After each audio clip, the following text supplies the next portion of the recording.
ಎಲ್ರಿಗೂ ನಮಸ್ಕಾರ. Welcome back to my YouTube channel. Friends, Bhagyalakshmi ಇವತ್ತಿನ ಸಂಚಿಕೆಯಲ್ಲಿ ಏನಾಗುತ್ತೆ ಅಂತ ಹೇಳಿ ನೋಡೋಣ.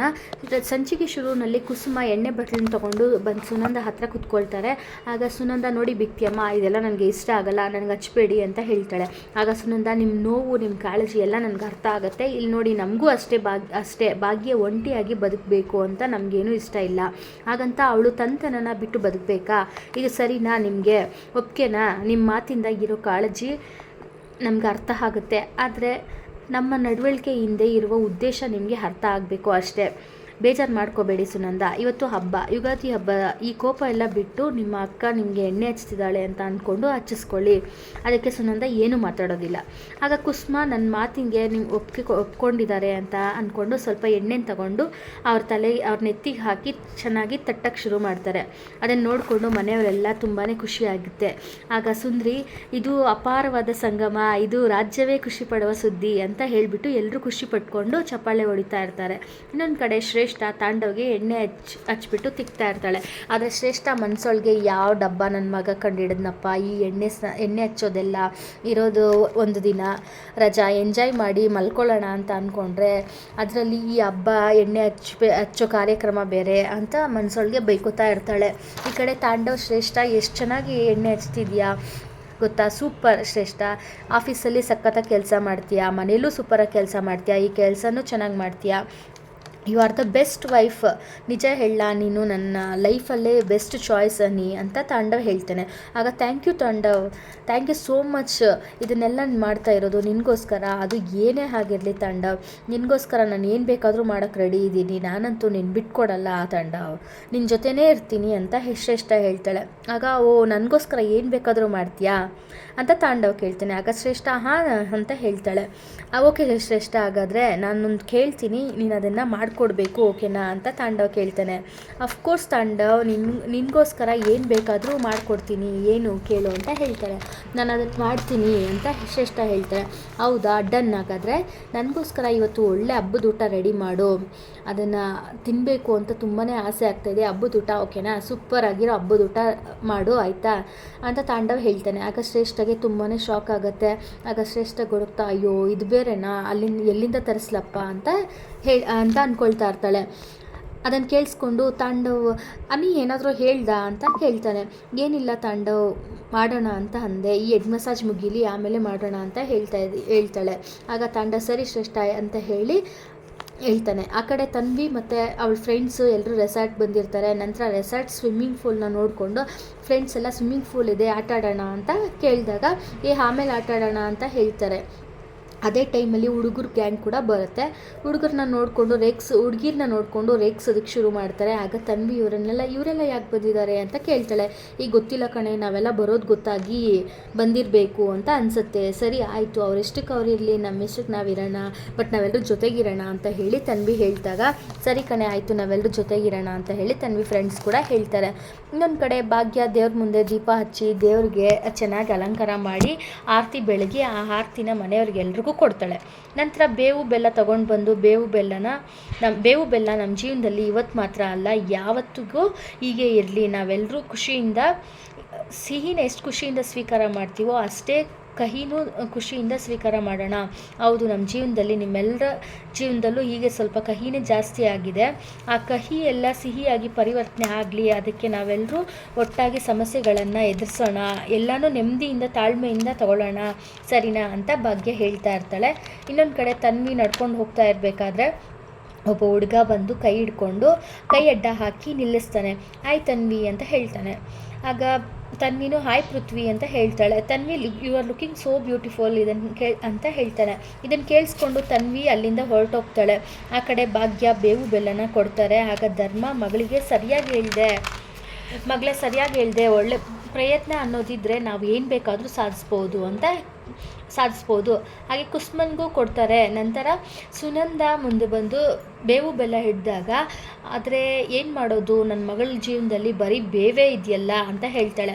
ಅಮ್ಮ ಅದು ಅಂತ ಭಾಗ್ಯ ಹೇಳೋಕ್ಕೆ ಬರೋ ಅಷ್ಟೊತ್ತರಲ್ಲಿ ಫೋನ್ ಬರುತ್ತೆ. ಫೋನ್ ರಿಂಗ್ ಆಗುತ್ತೆ. ಅಷ್ಟರಲ್ಲಿ ಭಾಗ್ಯ ಹೋಗಿ ಫೋನ್ ರಿಸೀವ್ ಮಾಡ್ತಾಳೆ. ಹೌದು ಸರ್, ಇದು ಕೈತುತ್ತು ಮನೆ ಸರ್ವಿಸ್ ಹೇಳಿ. ಹಾಂ ಹಾಂ ಅಂತ ಹೇಳಿ ಕೇಳ್ತಾಳೆ. ಸರ್ ಖಂಡಿತವಾಗಿ ಮಾಡಿಕೊಡ್ತೀವಿ. ಹೌದು ಸರ್, ಹಬ್ಬದ ಊಟನೇ ಮಾಡಿಕೊಡ್ತೀವಿ. ಖಂಡಿತ ಸರ್, ಖಂಡಿತ. ಎಷ್ಟು ಜನಕ್ಕೆ ಸರ್ ಅಂತ ಕೇಳ್ತಾಳೆ. ಆಗ್ಬೋದು ಸರ್, ಆಗ್ಬೋದು, ಥ್ಯಾಂಕ್ ಯು ಸರ್ ಅಂತ, ತುಂಬ ಚೆನ್ನಾಗೇ ಮಾಡಿಕೊಡ್ತೀವಿ ಅಂತ ಖುಷಿಯಿಂದ ಭಾಗ್ಯ ಫೋನ್ ಕಟ್ ಮಾಡ್ತಾಳೆ. ನಂತರ ಪೂಜಾ ಮತ್ತು ಗುಂಡಣ್ಣ ಏನಾಯಿತು ಅಂತ ಕೇಳ್ತಾರೆ. ಏನಾಯಿತು ಅಕ್ಕ, ತುಂಬಾ ಖುಷಿಯಾಗಿದೆಯಲ್ಲ ಅಂತ ಕೇಳ್ತಾಳೆ. ಗುಂಡಣ್ಣನು ಏನಮ್ಮ ಅಷ್ಟೊಂದು ಖುಷಿಯಾಗಿದೆಯಾ, ಏನದು ಗುಡ್ ನ್ಯೂಸ್ ಅಂತ ಕೇಳ್ತಾಳೆ. ಹೌದು ಗುಂಡಣ್ಣ, ತುಂಬಾ ದೊಡ್ಡ ಗುಡ್ ನ್ಯೂಸ್ ಇದು ಅಂತ ಹೇಳ್ತಾಳೆ. ಏನು ಮಗಳೇ ಅದು ಅಂತ ಧರ್ಮ ಕೇಳ್ತಾನೆ. ಮಾವ ಇಷ್ಟು ದಿನ ಪಟ್ಟ ಕಷ್ಟಕ್ಕೆ ಒಳ್ಳೆ ಅವಕಾಶ ಸಿಕ್ಕಿದೆ, ಇದನ್ನೇನಾದರೂ ನಾವು ಇವತ್ತು ಚೆನ್ನಾಗಿ ಮಾಡಿಕೊಟ್ರೆ ತುಂಬಾ ಇನ್ನೂ ಒಳ್ಳೆ ಅವಕಾಶ ಸಿಗುತ್ತೆ ಅಂತ ಭಾಗ್ಯ ಹೇಳ್ತಾಳೆ. ಆಗ ಸ್ವಲ್ಪ ಬಿಡಿಸಿ ಹೇಳ್ಬಾರ್ದಾ ಅಂತ ಅದೇನದು ಒಗಟು ಥರ ಮಾತಾಡ್ತಿದ್ಯಲ್ಲ ನೀನು ಅಂತ ಕುಸುಮ ಹೇಳ್ತಾಳೆ. ಆಗ ಅತ್ತೆ ಒಂದು ಕಡೆ ಯುಗಾದಿ ಹಬ್ಬಕ್ಕೆ ನಾವೇ ಅಡುಗೆ ಮಾಡಿಕೊಡ್ಬೇಕಂತೆ, ನಾವಿವತ್ತು ಚೆನ್ನಾಗಿ ಅಡುಗೆ ಮಾಡಿಕೊಟ್ರೆ ಇನ್ನು ಮುಂದೆ ನಮಗೆ ಆರ್ಡರ್ ಕೊಡ್ತಾರಂತೆ ಅಂತ ಹೇಳ್ತಾಳೆ. ಆಗ ಸುಂದ್ರಿ, ಸೂಪರ್ ಭಾಗ್ಯ, ಹಬ್ಬದ ದಿನವೇ ಒಳ್ಳೆ ಲಾಟ್ರಿ, ಹೇಗೂ ಹಬ್ಬದ ಅಡುಗೆ ಮಾಡ್ತಿದ್ಯಾ, ಸ್ವಲ್ಪ ಜಾಸ್ತಿನೇ ಮಾಡೋ, ನನಗೂ ಸ್ವಲ್ಪ ಎಕ್ಸ್ಟ್ರಾ ತಿನ್ನೋದಕ್ಕೆ ಸಿಗುತ್ತೆ ಅಂತ ಸುಂದ್ರಿ ಹೇಳ್ತಾಳೆ. ಖಂಡಿತ ಮಾಡ್ತೀನಿ ಸುಂದ್ರಕ್ಕ, ಆದರೆ ಕೆಲಸ ತುಂಬಾ ಇದೆ, ಎಲ್ಲರೂ ಫಟ್ ಅಂತ ಕೆಲಸ ಮುಗಿಸ್ಬೇಕು ಅಂತ ಭಾಗ್ಯ ಹೇಳ್ತಾಳೆ. ಅದನ್ನು ಕೇಳ್ತಿದ್ಯಲ್ಲ ಭಾಗ್ಯ, ಎಲ್ಲರೂ ಸರಿ ಪಟಾಪಟ್ ಅಂತ ಮಾಡಿ ಮುಗಿಸ್ಬಿಡೋಣ. ಸುಂದ್ರಿ, ಪೂಜಾ, ಗುಂಡಣ್ಣ ಎಲ್ಲರೂ ಬಂದು ಭಾಗ್ಯನ ಗಟ್ಟಿಯಾಗಿ ತಪ್ಕೊತಾಳೆ. ಆಗ ಸುನಂದ ಮತ್ತೆ, ನೋಡು ಭಾಗ್ಯ, ಇವತ್ತು ಒಂದು ದಿನ ನಿನಗೆ ಊಟದ ಆರ್ಡ್ರ್ ಸಿಕ್ಕಿದೆ, ಅದನ್ನೇ ಗೆಲುವು ಅಂತ ಅನ್ಕೋಬೇಡ, ಎಷ್ಟೊಂದು ಖುಷಿ ಬೇಕಾಗಿಲ್ಲ ಅಂತ ಸುನಂದ ಹೇಳ್ತಾಳೆ. ಅಮ್ಮ, ನಿನಗೆ ನಾನು ಅವತ್ತೇ ಹೇಳಿದ್ನಲ್ಲ, ನನಗಾಗಲಿ ನಿನಗಾಗಲಿ ನಾಳೆ ಏನು ಅಂತ ಯಾರಿಗೂ ಗೊತ್ತಿಲ್ಲ ಅಮ್ಮ, ನಾವೆಲ್ಲರೂ ಇವತ್ತಿನ ಗಿಫ್ಟ್ ಅಂತ ಅಂದ್ಕೊಂಡು ಬದುಕ್ತಾ ಇದ್ದೀವಿ ಅಂತ ಭಾಗ್ಯ ಹೇಳ್ತಾಳೆ.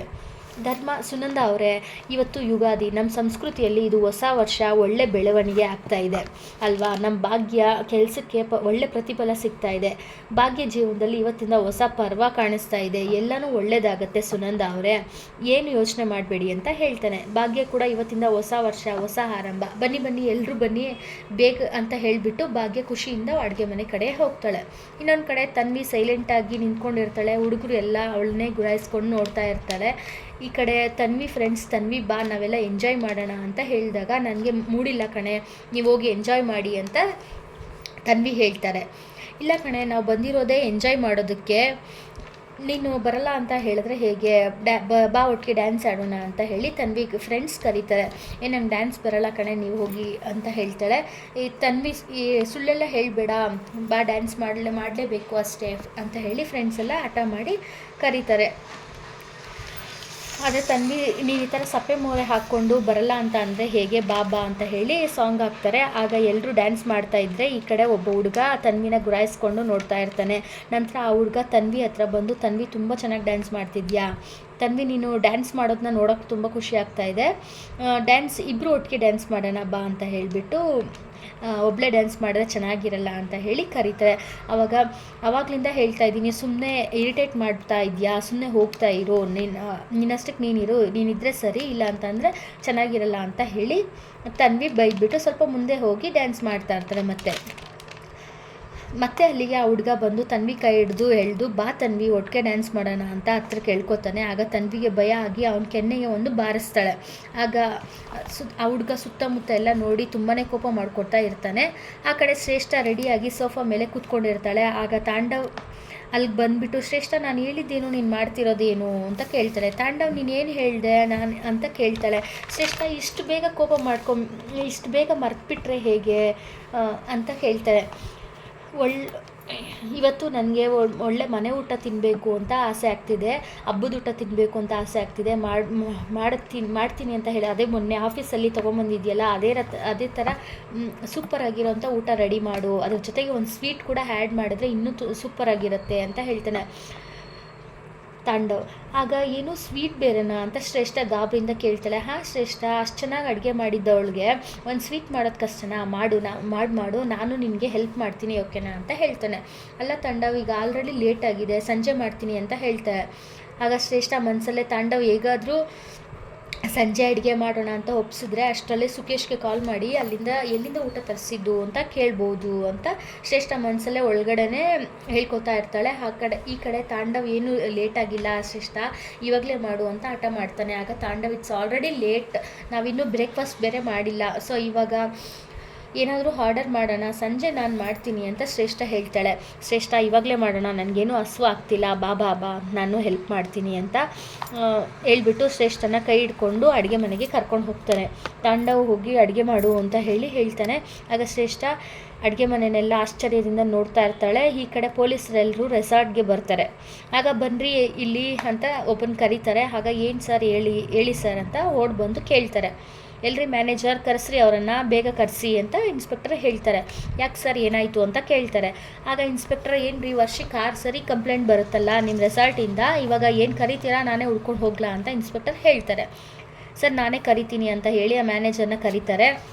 ಮ್ಯಾನೇಜರ್ ಬರ್ತಾರೆ. ಏನು ಸರ್ ಯಾಕೆ ಏನಾಯಿತು ಸರ್ ಅಂತ ಕೇಳ್ತಾರೆ. ಸಾಹೇಬ್ರಿಗೆ ಒಂದು ಜ್ಯೂಸ್ ತೊಗೊಂಡು ಬಾ ಅಂತ ಹೇಳ್ತಾರೆ. ಆಗ ಇನ್ಸ್ಪೆಕ್ಟರ್ ಜ್ಯೂಸ್ ಏನು ಬೇಡ, ನೀವು ಒಂದು ಸರಿ ಸುಧಾರಿಸ್ಕೊಳ್ಳಿ ಅಂತ ಇನ್ಸ್ಪೆಕ್ಟರ್ ಹೇಳ್ತಾರೆ. ಯಾಕೆ ಸರ್ ಏನಾಯಿತು ಅಂತ ಮ್ಯಾನೇಜರ್ ಕೇಳ್ತಾರೆ. ಏನಾಯಿತು ಅಂತ ಬೇರೆ ಕೇಳ್ತೀರಾ, ಯಾಕೆ ನಿಮಗೆ ಗೊತ್ತಿಲ್ವಾ, ಆಲ್ರೆಡಿ ತುಂಬ ಸರಿ ವಾರ್ನ್ ಮಾಡಿದ್ದೀನಿ, ಇನ್ನು ಮುಂದೆ ನನ್ನ ಕೈಯಲ್ಲಿ ಆಗಲ್ಲ, ಇಲ್ಲಿ ಅಕ್ಕಪಕ್ಕ ಎಲ್ಲ ಒಂದೇ ಕಂಪ್ಲೇಂಟ್, ಇಲ್ಲಿ ನೆಮ್ಮದಿಯಾಗಿರೋಕ್ಕಾಗ್ತಿಲ್ಲ ಅಂತ ಇನ್ನು ಒಂದು ಕಂಪ್ಲೇಂಟ್ ಬಂದ್ರೂ ನಾನು ಮಾತ್ರ ಸುಮ್ಮನೆ ಇರೋದಿಲ್ಲ, ಇಡೀ ರೆಸಾರ್ಟ್ನ ಸೀಲ್ ಮಾಡ್ತೀನಿ ಅಂತ ಇನ್ಸ್ಪೆಕ್ಟರ್ ಹೇಳ್ತಾರೆ. ಹಾಗೆ ಅವ್ರ ಕಣ್ಣು ಅಲ್ಲಿ ಹುಡುಗರು ಮತ್ತು ಹುಡುಗಿಯರು ಮಾತಾಡ್ತಾ ಇರ್ತಾರೆ, ನಿಂತ್ಕೊಂಡು ಏನೋ ಮಾತಾಡ್ತಾ ಇರ್ತಾರೆ. ಆ ಕಡೆಗೆ ಗಮನ ಹೋಗುತ್ತೆ. ಅವ್ರ ಹತ್ರ ಬಂದು ನಂತರ ಇನ್ಸ್ಪೆಕ್ಟರ್ ರೀ ಗಂಗಾಧರ್ ಇವರೆಲ್ಲ ಯಾರು ಚೆಕ್ ಮಾಡಿರಿ ಅಂತ ಹೇಳ್ತಾರೆ. ನೋಡೋಕೆ ತುಂಬ ಚಿಕ್ಕ ಹುಡುಗಿರ ಥರ ಕಾಣಿಸ್ತಾ ಇದ್ದಾರೆ. ಐ ಡಿ ಚೆಕ್ ಮಾಡಿಕೊಂಡು ಮಾಡೋಣ ಕರ್ಕೊಂಬನ್ನಿ ಅಂತ ಹೇಳ್ತಾರೆ ಇನ್ಸ್ಪೆಕ್ಟರ್ ಹೇಳ್ತಾರೆ. ಆಗ ಒಂದು ಕಡೆ ಹೋಗಿ ಇನ್ಸ್ಪೆಕ್ಟರ್ ಕೂತಾಗ ಆ ಹುಡುಗರು ಮತ್ತು ಹುಡುಗಿರು ಎಲ್ಲರೂ ಬಂದು ಇನ್ಸ್ಪೆಕ್ಟರ್ ಮುಂದೆ ನಿಂತ್ಕೊಳ್ತಾರೆ. ಏನ್ರಿ ಎಲ್ಲ ಟೀನೇಜರ್ಸ್ನೆಲ್ಲ ಕರೆಸಿ ಪಾರ್ಟಿ ಮಾಡೋಕ್ಕೆ ಬಿಟ್ಟಿದ್ದೀರಲ್ಲ ಅಂತ ಇನ್ಸ್ಪೆಕ್ಟರ್ ಹೇಳ್ತಾರೆ. ಆಗ ಮ್ಯಾನೇಜರ್ ಸರ್ ಇವರೆಲ್ಲ ಮೈನರ್, ಹಾಗೆ ಇವರ ಮನೆಯವರು ಕನ್ಸಲ್ಟ್ ಲೆಟರ್ ಕೂಡ ತೊಗೊಂಡು ಬಂದಿದ್ದಾರೆ, ನಾನು ರೆಸಾರ್ಟ್ ಒಳಗೆ ಬಿಟ್ಟಿರೋದು ಅಂತ ಮ್ಯಾನೇಜರ್ ಹೇಳ್ತಾರೆ. ಬರೀ ಮೈನರ್ಸ್ಗೆ ಇಲ್ಲಿ ಪಾರ್ಟಿ ಮಾಡೋಕ್ಕೆ ಹಲೋ ಮಾಡಬಾರ್ದು ಅಂತ ನಾನು ಅವತ್ತೇ ವಾರ್ನಿಂಗ್ ಕೊಟ್ಟಿದ್ದೆ ತಾನೇ ಅಂತ ಇನ್ಸ್ಪೆಕ್ಟರ್ ಹೇಳ್ತಾರೆ. ಸರ್ ಅವ್ರ ಅಪ್ಪ ಅಮ್ಮನೇ ಒಪ್ಕೊಂಡಿದ್ದಾರೆ ಅಂದಮೇಲೆ ನಾನು ಏನು ಮಾಡೋಕ್ಕಾಗತ್ತೆ ಅಂತ ಮ್ಯಾನೇಜರ್ ಹೇಳ್ತಾರೆ. ರೂಲ್ಸ್ ಇದೆ ಅನ್ನೋದನ್ನು ನಾನು ಹೇಳಬೇಕು, ನೀವಲ್ಲ. ನಾನು ಇಲ್ಲೇ ವಾರ್ನಿಂಗ್ ಕೊಡೋಣ ಅಂತ ಇದ್ದೆ, ಬಟ್ ಇವಾಗ ಯಾರನ್ನೂ ಬಿಡಲ್ಲ, ಮನೆಗೆ ಫೋನ್ ಮಾಡಿ ಪೇರೆಂಟ್ಸ್ನ ಕರೆಸೋವರೆಗೂ ನಾನು ಯಾರನ್ನೂ ಬಿಡಲ್ಲ, ಚಂದ್ರಕಾಂತ್ ಲತಾ ಎಲ್ಲರೂ ಐ ಡಿ ಚೆಕ್ ಮಾಡಿ ಅಂತ ಇನ್ಸ್ಪೆಕ್ಟರ್ ಹೇಳಿದಾಗ ಇಬ್ಬರು ಕಾನ್ಸ್ಟೇಬಲ್ ಹೋಗಿಬಿಟ್ಟು ಈ ಮಕ್ಕಳು ಹುಡುಗಿರು ಎಲ್ಲರೂ ಐ ಡಿ ಚೆಕ್ ಮಾಡ್ತಾ ಇರ್ತಾರೆ. ನಂತರ ಕಾನ್ಸ್ಟೇಬಲ್ ಬಂದು ಎಲ್ಲರೂ ಮೈನರ್ ಇದ್ದಾರೆ ಅಂತ ಹೇಳ್ತಾರೆ. ನಂತರ ಇನ್ಸ್ಪೆಕ್ಟರ್ ಸರಿ ಏನು ಎಲ್ರದ್ದು ಕನ್ಸಲ್ಟ್ ಲೆಟರ್ ಚೆಕ್ ಮಾಡಿ ಎಲ್ರದ್ದು ಕನ್ಸೆಂಟ್ ಲೆಟರ್ ತೊಗೊಂಡು ಬನ್ನಿ ಅಂತ ಇಮಿಡಿಯೇಟಾಗಿ ತೊಗೊಂಬರ್ಬೇಕು ಅಂತ ಹೇಳ್ತಾರೆ. ಇನ್ಸ್ಪೆಕ್ಟರ್ ಹೇಳ್ತಾರೆ ಸರಿ ಸರ್ ತೊಗೊಂಬರ್ತೀನಿ ಅಂತ ಹೇಳಿ ಮ್ಯಾನೇಜರ್ ಹೋಗಿ ಲೆಟರ್ ತೊಗೊಂಡು ಬರ್ತಾರೆ. ಈಗ ತನ್ವಿ ಮನಸಲ್ಲೇ ದೇವ್ರ ಹತ್ರ ಕೇಳ್ಕೊಡ್ತಿರ್ತಾಳೆ, ಯಾಕೆ ಈ ಥರ ಆಗ್ತಾಯಿದೆ ದೇವರೇ, ಏನು ಮಾಡ್ತಾರೆ ಅಂತ ಗೊತ್ತಾಗ್ತಾನೇ ಇಲ್ಲ, ಇನ್ನೂ ಏನಾಗುತ್ತೋ, ಅಮ್ಮನಿಗೆ ಪಪ್ಪಂಗೆ ಗೊತ್ತಾಗದೇ ಇದ್ದರೆ ಸಾಕು, ಆ ಥರ ನೋಡ್ಕೊಳ್ಳಪ್ಪ ಅಂತ ಪ್ಲೀಸ್ ಅಂತ ಮನಸಲ್ಲೇ ಬೇಡ್ಕೊಂಡು ನಂತರ ಸರ್ ನಾವೆಲ್ಲ ಪರ್ಮಿಷನ್ ತೊಗೊಂಡೇ ಬಂದಿದ್ದೀವಿ ಸರ್ ಅಂತ ತನ್ವಿ ಹೇಳ್ತಾಳೆ. ಆಗ ಇನ್ಸ್ಪೆಕ್ಟರ್ ನೀವು ಪರ್ಮಿಷನ್ ತೊಗೊಂಡು ಬಂದಿದ್ದೀರಾ ನಿಜ, ಆದರೆ ಇಲ್ಲಿ ಪರ್ಮಿಷನ್ ತೊಗೊಂಡು ಇಲ್ಲಿ ಮೈನರ್ಸ್ಗೆ ಅಲೋ ಇಲ್ಲ, ನಾನೇ ಖುದ್ದಾಗಿ ನಿಮ್ಮೆಲ್ಲರ ಮನೆಗೆ ಫೋನ್ ಮಾಡಿ ಇನ್ಫಾರ್ಮ್ ಮಾಡ್ತೀನಿ, ಏನಾದರೂ ಸ್ಕ್ಯಾಮ್ ಆಗಿದ್ದರೆ ಆಮೇಲೆ ನಿಮ್ಮನ್ನು ವಿಚಾರಿಸ್ಕೊಳ್ತೀನಿ ಅಂತ ಇನ್ಸ್ಪೆಕ್ಟರ್ ಹೇಳ್ತಾರೆ. ಹಾಗೆ ಮ್ಯಾನೇಜರ್ ಫೈಲ್ನ ತೊಗೊಂಬರ್ತಾರೆ. ಫೈಲ್ ತೊಗೊಂಬಂದು ಓಪನ್ ಮಾಡಿಕೊಂಡು ಇಲ್ಲಿ ಕನ್ಸೆಂಟ್ ಲೆಟರ್ ಯಾರ್ಯಾರ್ದಿದೆ ಅವರೆಲ್ಲರ ಮನೆಗೂ ಫೋನ್ ಮಾಡಿ ಇಲ್ಲಿ ಕರೆಸಿ, ನಾನು ಅವ್ರ ಹತ್ರ ಮಾತಾಡಬೇಕು, ಇಲ್ಲೇ ಮಾತಾಡ್ತೀನಿ, ಆಮೇಲೆ ಬೇಕಾದರೆ ಅವರನ್ನೆಲ್ಲ ಬಿಟ್ಟು ಕಳಿಸಿದ್ರೆ ಆಯಿತು ಅಂತ ಹೇಳ್ತಾರೆ. ನೋಡಿ ನಿಮ್ಮ ಮನೆಯವರೆಲ್ಲ ಬರೋವರೆಗೂ ನೀವು ಯಾರೂ ಇಲ್ಲಿಂದ ಹೊರಡೋ ಹಾಗಿಲ್ಲ ಅಂತ ಇನ್ಸ್ಪೆಕ್ಟರ್ ಹೇಳಿದಾಗ ಅದನ್ನು ಕೇಳಿಸ್ಕೊಂಡು ತನ್ವಿಗೆ ಭಯ ಶುರು ಆಗುತ್ತೆ. ಇಲ್ಲಿಗೆ ಈ ಸಂಚಿಕೆ ಮುಕ್ತಾಯವಾಗುತ್ತೆ. ಈ ವಿಡಿಯೋ ನಿಮ್ಗೆ ಇಷ್ಟ ಆಗಿದ್ದರೆ ಪ್ಲೀಸ್ ಒಂದು ಲೈಕ್ ಮಾಡಿ ಫ್ರೆಂಡ್ಸ್. ಸಿಗ್ತೀನಿ ನೆಕ್ಸ್ಟ್ ವಿಡಿಯೋದಲ್ಲಿ. ಅಲ್ಲಿವರೆಗೂ ಟೇಕ್ ಕೇರ್, ಬಾಯ್.